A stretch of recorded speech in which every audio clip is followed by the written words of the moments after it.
Hello viewers, இப்போ நம்ம மயிலாப்பூரில் இருக்கிற விருப்பாட்சீஸ்வரர் திருக்கோயிலுக்கு தான் வந்திருக்கோம். இந்த கோயில் சப்த சிவஸ்தலங்களில் இந்த கோயிலும் ஒன்று.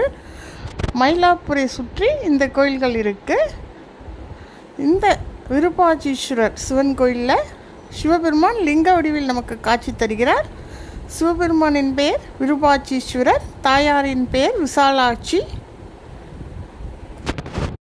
சுந்தரமூர்த்தி நாயனார் இந்த திருக்கோயிலுக்கு சிவபெருமானிடம் நடராஜரின் நடனத்தை காண விரும்பினார்.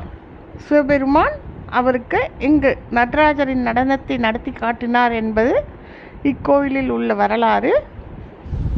இந்த கோவில் காலையில் 6:30 முதல் 12 மணி வரையிலும், மாலையில் 4:30 முதல் 8:30 மணி வரையிலும் இந்த கோவில் திறந்திருக்கும். இங்கே அந்த சப்த சிவஸ்தலங்கள் என்னென்னு அங்கே எழுதியிருக்காங்க. அதை தான் இப்போது நம்ம பார்த்தோம். சப்த சிவஸ்தலங்கள் என்னென்னா வாலீஸ்வரர் திருக்கோவில், காருணீஸ்வரர் திருக்கோவில், தீர்த்தபாலீஸ்வரர் திருக்கோவில், வெள்ளீஸ்வரர் திருக்கோவில், இந்த விருப்பாட்சீஸ்வரர் திருக்கோவில், மல்லீஸ்வரர் திருக்கோவில், கபாலீஸ்வரர் திருக்கோவில் ஆகியன சப்த சிவஸ்தலங்கள் என்று அழைக்கப்படுகின்றன. இந்த எல்லா கோவில்களுமே மயிலாப்பூர் கபாலீஸ்வரர் கோவிலை சுற்றியே உள்ளன. நீங்கள் கபாலீஸ்வரர் கோயிலுக்கு வந்தால் இந்த கோவில்களுக்கெல்லாம் கண்டிப்பாக பாருங்கள்.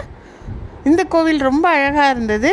ஆனால் இந்த குளம் பராமரிக்கப்படாமல் இருக்குது, பாசி படைஞ்சிருக்கு, பூட்டி தான் வச்சுருக்காங்க. இந்த கோயிலில் உள்ள சிவபெருமான் லிங்க வடிவில் நமக்கு காட்சி தருகிறாரு. ரொம்ப பவர்ஃபுல்லாக இருந்தார் பார்க்குறதுக்கே. கோயிலில் கூட்டமே இல்லை. இந்த ஞாயிற்றுக்கிழமை வந்தது, ரொம்ப நல்லா இருந்தது. இந்த கோவில் அமைதியாக இருந்தது. நம்ம தியானம் பண்ணலாம் இங்கே உட்காந்து. மயிலாப்பூரில் இருந்தாலும் இந்த கோயில் ரொம்ப அழகாக இருந்ததை நம்ம பார்க்க முடிஞ்சுது. உங்களுக்கு இந்த சேனல் பிடிச்சிருந்தா சப்ஸ்கிரைப் பண்ணுங்கள், லைக் பண்ணுங்கள், கமெண்ட் பண்ணுங்கள். நன்றி.